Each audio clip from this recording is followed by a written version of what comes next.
Franklin Delano Roosevelt does not rest. He lingers in the American imagination like an old revolutionary saint. Beloved by workers, cursed by oligarchs, and misunderstood by history classrooms that speak of him either as savior or tyrant.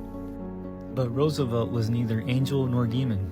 He was dangerous because he proved that government could serve ordinary people and still win. So when I read sneering comments on Substack, Reddit, or elsewhere about the man who served 4 terms, about the dictator who seized gold, about the president who put Americans in camps, I do not dismiss the criticism. Instead, I contextualize it within the human emotion of fear, the fear of the powerful. Because if Roosevelt was truly a tyrant, Wall Street would have loved him. Instead, they plotted to overthrow him, literally. America in 1933 was not a country, it was a fever. Bread lines wrapped city blocks, banks evaporated overnight, 25% of the nation was unemployed. Children went to bed hungry beneath newspapers they used as blankets. Veterans camped in Washington, begging for relief, were beaten out with tear gas and band-aids. Meanwhile, the rich hoarded gold like dragons under a fortress. Factories stood silent as capital fled the battlefield. Fascism in Europe murmured like thunder in the distance. The United States stood one crisis away from becoming Argentina 2001, Chile 1973, Weimar Germany 1933. Democracy was days from falling. The choices were stark, revolution or reform. Roosevelt did not enter office, he entered a burning building. Critics mock the gold confiscation as authoritarian, but what they fail to grasp is the economic physics of collapse. Banks were failing because the wealthy pulled gold out of circulation, freezing wages, credit, liquidity, the bloodstream of the economy. Roosevelt shocked that system back to life. It was not tyranny, it was emergency surgery performed without anesthesia. The alternative was national death and the very real risk the United States would follow Weimar Germany into fascism. Fascism was not just over there in Europe, it was rising here too, in our own industrialist fantasies of order and discipline.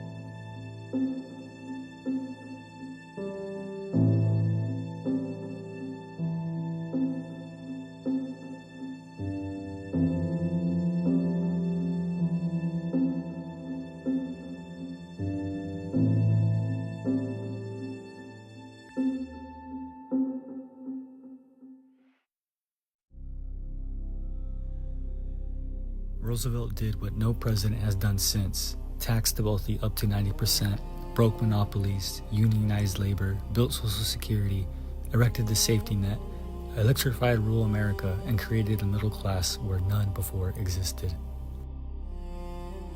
He didn't save capitalism, he salvaged the working class from the wreck capitalism left behind.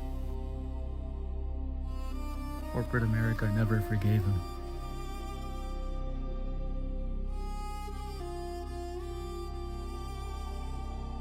Not because he overstepped, just observe how the descendants of these oligarchs follow Project 2025 and MAGA so closely. Overstepping is not a problem for them. It was because he succeeded in caging the morbidly rich. This is the part of Roosevelt's legacy every critic mysteriously forgets. In 1934, a coalition of bankers, CEOs, DuPont executives, American Legion leaders, and Wall Street power brokers attempted to recruit Marine Corps General Smedley Butler, 2-time Medal of Honor recipient, to lead a fascist military coup against the President of the United States. This is not rumor, it is not conspiracy, this is documented, it was investigated by Congress, and it was buried so that school children would never ask why. Their goal was simple: remove Roosevelt, install a corporate-controlled dictator, and create an American Mussolini with the blessing of Wall Street, prefiguring Trump, MAGA, Project 2025, TPUSA. Why? Because the New Deal was working, because Social Security was working, because the 90% tax brackets were working. And ultimately because the rich understood what many Americans today forget. Roosevelt was not weakening the country, he was weakening them. General Butler exposed the plot in sworn testimony. Congress confirmed the conspiracy quietly, playing it down to avoid national panic, and not a single financier faced charges. The business plot did not fail because the rich lacked ambition. It failed because Roosevelt had built such public trust that even the generals chose democracy over capital. FDR wasn't a tyrant. He was a threat to the throne that capital thought it owned. But still you may question, but why name drop the prefiguration of Mussolini blessed by Wall Street with names such as Trump, MAGA, Project 2025, and TPUSA? I do so because it is not a wild leap. It is a straight line if you follow the money and the institutional memory. Let me show you. Many of the same fortunes and family networks that bankrolled the anti-New Deal League in the 1930s still underwrite the modern right-wing infrastructure today. DuPont money still follows through family foundations into conservative causes. Koch father, Fred Koch, was a founding member of the John Birch Society and helped fund the early anti-FDR backlash. His son's network is the single biggest financier of TPUSA, Heritage, and the broader MAGA ecosystem. Coors, Bradley, Olin, Scaife, DeVos, all of those 1930s to 1950s anti-New Deal fortunes are still major players in the same donor consortia that fund Project 2025, partners, and TPUSA campus chapters. The modern dark money apparatus, Donors Trust, Donors Capital, State Policy Network, etc. is basically a 21st century version of the American Liberty League with better lawyers. The business plot wasn't an aberration, it's a template. The same kinds of fortunes that tried to overthrow FDR are now funding Project 2025, TPUSA, and the institutional MAGA right.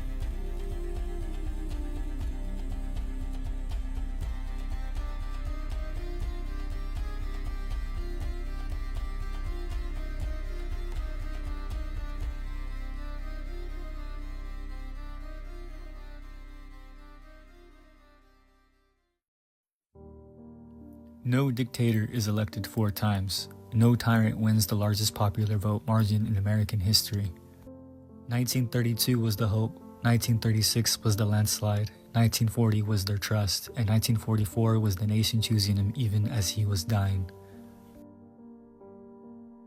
4 terms weren't a warning sign of power abuse, they were evidence of public faith. If Roosevelt was a king, the people handed him the crown willingly because he fed them when capitalism starved them. It cannot be overstressed that in the US before Roosevelt there was no middle class. You either were a working class, impoverished citizen or an aristocrat, Gatsby attendee. Before Roosevelt, a narrow slice of professionals and small businessmen called themselves middle class, but there was no broad, secure middle class that a factory worker, farmer, or miner could realistically enter.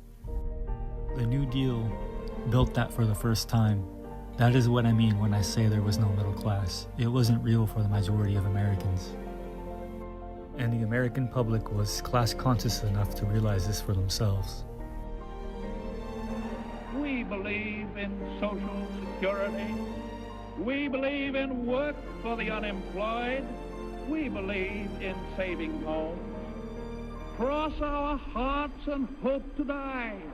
We believe in all these things, but we do not like the way the present administration is doing them. Just turn them over to us. We will do all of them. We will do more of them. We will do them better. And most important of all, the doing of them will not cost anybody anything.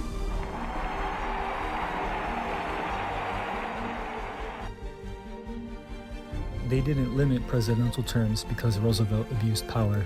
They limited them because he used power to uplift the working class. The oligarchs swore, never again let someone this popular govern against our interests. The 22nd Amendment was not protection for democracy. Is it a mistake to teach it that way? It is a firewall against another Roosevelt, against another redistribution, against another 90% tax bracket, against another leader loved more than the markets are here. It was the elite declaring, no more messiahs for the poor. For nearly 4 years now, you have had an administration which, instead of pulling its thumb, has rolled up its sleeves.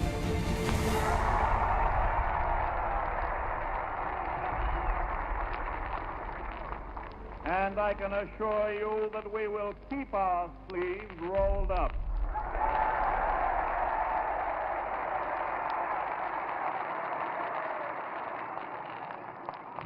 We had to struggle with the old enemies of peace, business and financial monopoly, speculation, reckless banking, class antagonism, sectionalism, war profiteering. They had begun to consider the government of the United States as a mere appendage to their own affairs. And we know now that government by organized money is just as dangerous as government by organized mob.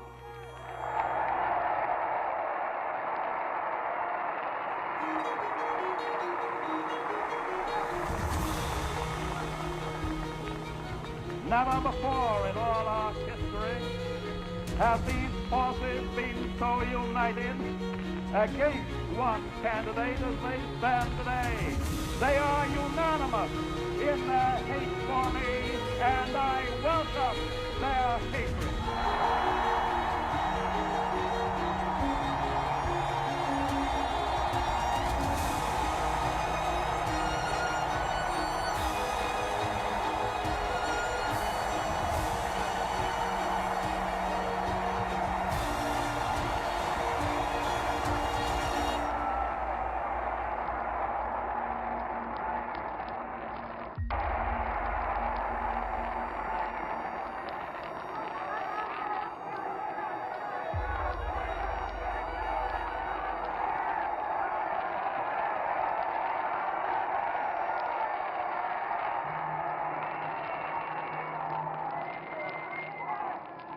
I should like to have it said of my first administration that in it the forces of selfishness and of lust for power met their match. I should like to have it said, wait a minute, I should like to have it said of my second administration that in it these forces met their master.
Today, December 7th, 1941,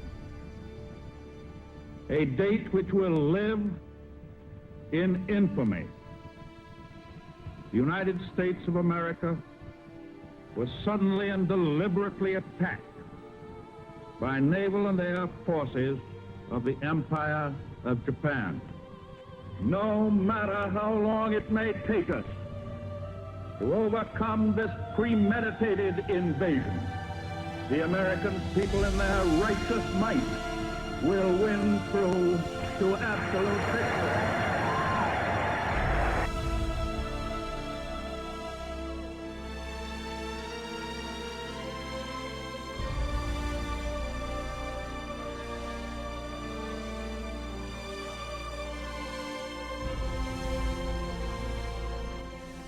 Yes, I cannot argue in favor of Roosevelt here.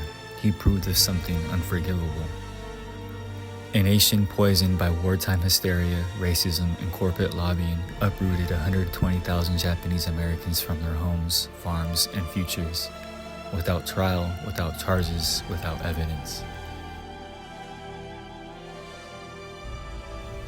While German and Italian Americans were interned in far smaller numbers, it consistently and often only after FBI investigation. Why? Because they were white. It was wrong, shameful, and it must never be excused, but it also must be understood. Fear bends democracies into monsters. No president, even one who built the middle class, is free from the moral compromises war demands. The camps were not about security, they were about race, land, and power. Much of the seized land was sold off to private buyers for cents on the dollar, absorbed by corporations and farmers who still benefit from stolen Japanese land today. Roosevelt was not God, he was human, and humans bleed both justice and failure.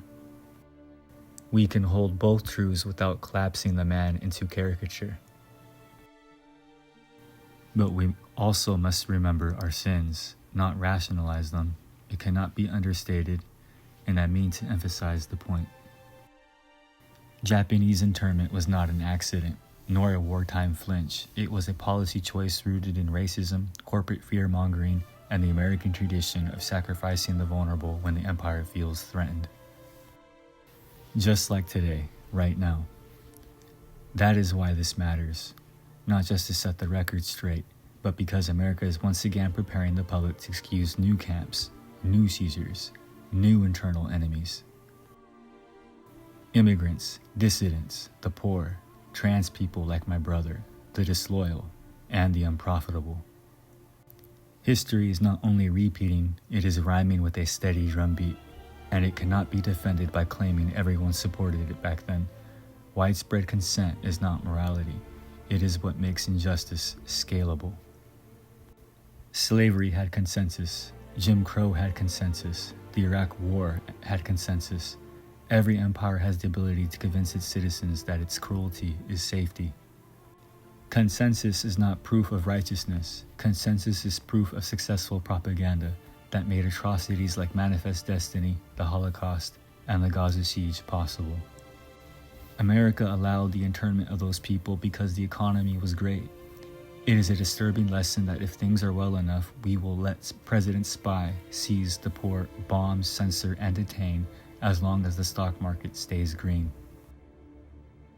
Emergency fuels authoritarianism. 9/11 did it. COVID did it. Economic collapse does it. Pearl Harbor did it. Power gained in crisis does not evaporate. It calcifies. The modern surveillance state, federal policing, secrecy laws, executive wartime authority, none of this began with Bush or Trump. It did begin with Roosevelt. We live inside the inheritance of those decisions, the only decisions that FDR made that the oligarchs kept, because power doesn't yield willfully, it must be forced to. A nation that justifies one internment will justify another. It will clamor for mass deportation. It will build camps again, not because it is evil, but because it is scared, and power always chooses sacrifice over repentance. So I hope you now understand that history is not a cartoon, and Roosevelt was not a cardboard villain. He was something far rarer, a president who was willing to pick a fight with the wealthy on behalf of ordinary Americans. And the people who despise him most today are not the victims of history, such as the Japanese interned, but the successors of the class he challenged. This is the Roosevelt rarely mentioned. He proved government could work. He proved wealth could be humbled. He proved democracy could lift the many over the few. And that, more than camps or gold chaser or power, is why he remains controversial. Not because he took too much, but because he gave too much away. Roosevelt was the last American president the rich genuinely feared, and the last one the poor unambiguously loved. If another Great Depression comes as the one looming before us now, if capital flees, if banks fail, if empires tremble, the rich will pray we forget FDR. Because his memory is gasoline on history, he is proof the working class can win, proof the wealthy can lose, proof that power in service of the people is more dangerous than power in service of the throne. That is why they try to tarnish him, why they flatten him into a villain, why they want his memory small. I can only relate it to billionaire propaganda, talking points. Because if the people remember what was possible once, they may demand it again. Roosevelt was not perfect, but he was proof that the powerful are not inevitable. And that is the legacy that terrifies them still. In political cartoons of the era like the one in this post, Roosevelt stands at the podium like a monarch. Hand raised, crowds gathered, papers screaming 4 terms, as if the people's love was corruption instead of legitimacy. They drew him as Caesar, a tyrant, a man swollen with power. Look closer. He is not facing generals adorned in medals. He is not kneeling before bankers like DuPont or today's Musks and Bezoses. He is speaking to the people. Friends, he would begin, and millions lean closer to the radio, factory workers, coal miners, farmers. In unlit barns, hands still stained with the day's labor. He spoke to them not as subjects. He did not refer to them as stupid belligerents, but as shareholders of the nation. The cartoonists mocked him for this. They thought it ridiculous that a president would speak directly to workers instead of capital. They thought it dangerous. They weren't wrong, because a president who can speak to the poor without permission is a president the rich cannot control. So now, friends, we know what FDR proved, that the dream of the many is not myth. It happened once. A president can defy bankers, seize gold from vaults, build pensions from dust. That Wall Street once plotted treason because democracy worked too well. And we know now why they teach the sins and bury the victories, why they highlight the camps but hid the business plot, why they warn of 4 terms but never mention why 4 terms were demanded. Friends, we know this now not to sanctify Roosevelt, no, not to excuse his failures, but to remember what terrifies power most. A leader led by the people is more dangerous than a leader owned by capital. The middle class is dying again. Banks hoard, wages stagnate, corporations rule like feudal lords. Billionaires have ravaged the global south and now our home, like a swarm of locusts with stingers in their tails, and we are told to forget the last time ordinary people won. Don't. Remember the bread where there was hunger. Remember the TVA lights across the darkened south. Remember the pensions, unions, and dignity raised from the ruins. If Roosevelt could challenge the empire, his ultra-wealthy class in 1933, then we, armed with this memory, voice, and each other, can challenge it again, perhaps do it even better. The oligarchy prays we forget, and it is my prayer that we don't. History is not a relic, it is a blueprint. Friends, we are the next Americans who must decide whether the wealth of the nation flows upward like a river into palaces, or outward like rain across the fields of the people. Friends, the microphone is in our hands now. What happens next will be pivotal. Humanity cannot endure another century of billionaire power and wealth concentration. In our day, certain economic truths have become accepted as self-evident. A second Bill of Rights, under which a new basis of security and prosperity can be established for all, regardless of station or race or creed. Among these are the right to a useful and remunerative job, the right to earn enough to provide adequate food and clothing and recreation, the right of every farmer to raise and sell his products at a return which will give him and his family a decent living, the right of every businessman, large and small, to trade in an atmosphere of freedom, freedom from unfair competition and domination by monopolies at home or abroad, the right of every family to a decent home, the right to adequate medical care and the opportunity to achieve and enjoy good health, the right to adequate protection from the economic fears of old age, sickness, accident, and unemployment, the right to a good education. All of these rights spell security. And after this war is won, we must be prepared to move forward in the implementation of these rights to new goals of human happiness and well-being. For unless there is security here at home, there cannot be lasting peace in the world.